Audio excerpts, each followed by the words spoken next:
지금 이 순간 대한민국 전역이 얼어붙고 있습니다. 올겨울 최강 한파가 몰려오고 있는데요. 과연 여러분의 가족은 안전할까요? 서쪽 하늘을 보십시오. 시베리아 고기압이라는 거대한 겨울 동장군이 우리를 향해 내려오고 있습니다. 동시에 남쪽 저기압은 동쪽으로 빠르게 이동하면서 완벽한 서고동저 기압 배치를 만들어내고 있죠. 서해 바다 위로 무엇이 보이시나요? 바로 겨울의 상징, 줄무늬 구름입니다. 이 구름들이 의미하는 것이 무엇인지 아십니까? 잠깐만요. 동해를 보세요. 거대한 소용돌이가 반시계 방향으로 돌고 있습니다. 이것이 바로 저기압의 정체입니다. 그리고 이 저기압이 지금 한겨울 폭풍을 몰고 오고 있습니다. 올겨울 최강 한기가 내려오는 지금 한파의 피크가 언제일지 궁금하지 않으십니까? 올해 최강 한기가 남하하면서 해안 지역을 중심으로 강풍이 거세게 불고 있습니다.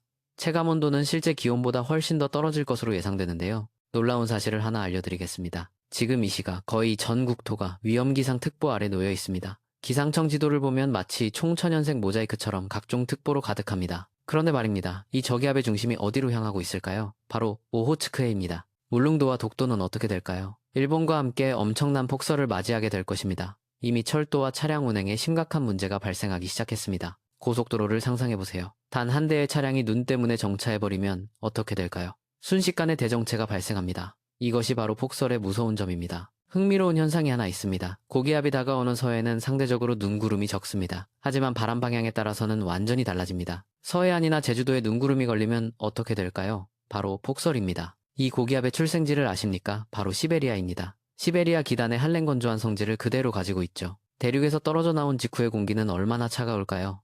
상상을 초월할 정도로 차갑습니다. 기온은 그리 쉽게 올라가지 않습니다. 하지만 한랭 건조한 성질은 조금씩 변하기 시작합니다. 서고동저 겨울형 기압 배치가 완전히 풀리면서 한랭 건조한 성질도 조금씩 변질됩니다. 낮 시간대를 생각해보세요. 따뜻한 햇살이 지면을 데우면서 기온이 올라갑니다. 그렇다면 밤에는 어떻게 될까요? 맑은 날 밤, 지면의 열은 우주로 빠르게 도망갑니다. 복사냉각이 강하게 일어나면서 기온이 대폭 내려가는 것이죠. 평소 이동성 고기압은 하루에 1000km를 이동합니다. 그런데 이번 이동성 고기압은 다릅니다. 움직임이 느립니다. 왜 그럴까요? 한계를 가진 고기압은 원래 움직임이 느리기 때문입니다. 고기압 세력이 동해까지 완전히 덮으면 어떤 일이 벌어질까요?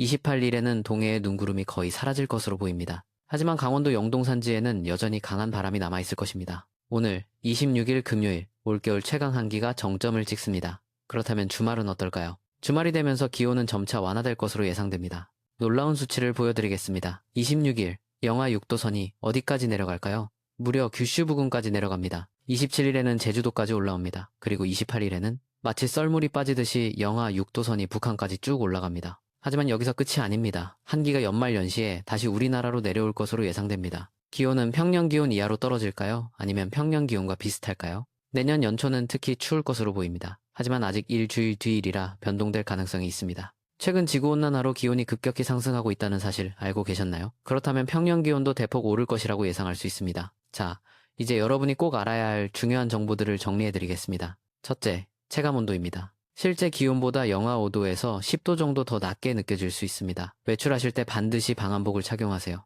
둘째, 수도 동파입니다. 영하 10도 이하로 내려가면 수도관이 얼어터질 위험이 급격히 높아집니다. 수도 계량기 보호는 지금 당장 확인하셨나요? 셋째, 독거노인 가구입니다. 혹시 주변에 홀로 사시는 어르신이 계신가요? 난방은 제대로 되고 있는지, 식료품은 충분한지 확인해 주시기 바랍니다. 넷째, 차량 관리입니다. 부동액과 워셔액은 교체하셨습니까? 배터리 상태도 점검하셨나요? 겨울철 차량 고장의 80% 이상이 배터리 방전 때문입니다. 다섯째, 보일러 점검입니다. 한밤중에 보일러가 고장나면 어떻게 될까요? 생각만 해도 아찔합니다. 여섯째, 농축산 시설입니다. 축사와 비닐하우스의 보온 상태를 반드시 확인하세요. 한파로 인한 가축 폐사와 농작물 피해가 속출할 수 있습니다. 일곱째, 수산업 종사자 여러분, 양식장 시설물 점검은 필수입니다. 해수 온도가 급격히 떨어지면 어패류가 집단 폐사할 수 있습니다. 여덟째, 노숙인 보호입니다. 한파 쉼터가 어디에 있는지 알고 계십니까? 거리에서 어려움을 겪고 있는 분들을 발견하면 즉시 119에 신고해주세요. 아홉째, 화재 예방입니다. 겨울철 난방기구 사용이 늘어나면서 화재 위험도 함께 증가합니다. 전기장판과 전기히터 사용 시 각별히 주의하세요. 열째, 건강관리입니다. 심혈관 질환자와 호흡기 질환자는 특히 조심해야 합니다. 급격한 온도 변화는 심장과 혈관에 큰 부담을 줍니다. 그렇다면 이번 한파는 언제까지 계속될까요? 기상청 예보에 따르면 28일까지는 강한 추위가 이어질 것으로 보입니다. 하지만 29일부터는 기온이 조금씩 회복될 전망입니다. 문제는 연말 연시입니다. 12월 30일부터 1월 2일까지 또다시 강한 한파가 예상됩니다. 여러분, 혹시 지난 2018년 한파를 기억하십니까? 당시 서울 아침 최저기온이 영하 17.8도까지 떨어졌습니다. 이번 한파도 그때와 비슷한 수준일까요? 아니면 더 강할까요? 전문가들은 이번 한파가 지난 10년 중 가장 강력할 것으로 예상하고 있습니다. 왜 이렇게 강한 한파가 찾아왔을까요?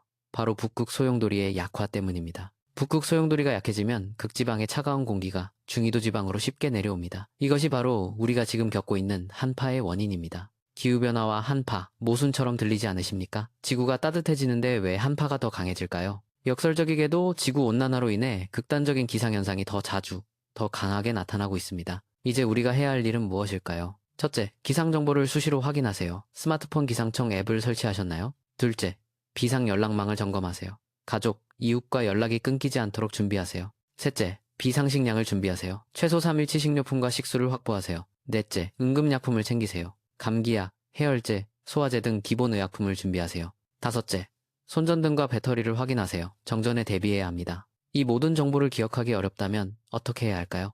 지금 바로 메모하세요. 그리고 가장 중요한 것, 혼자만 알지 마시고 주변 사람들과 공유하세요. 특히 디지털 정보 접근이 어려운 어르신들께 이 내용을 꼭 전달해주세요. 우리 모두가 함께 준비하고 대비한다면 이번 한파도 안전하게 이겨낼 수 있습니다. 마지막으로 한 가지 더 말씀드리겠습니다. 다음 영상에서는 한파 속에서도 전기요금을 절약하는 놀라운 방법들을 공개할 예정입니다. 난방비 걱정 없이 따뜻하게 겨울을 나는 비법 궁금하지 않으십니까? 지금 이 순간에도 기온은 계속 떨어지고 있습니다. 여러분과 여러분의 가족 그리고 이웃이 모두 안전하기를 바랍니다. 준비된 자만이 살아남습니다. 오늘 알려드린 정보로 반드시 철저히 대비하시기 바랍니다.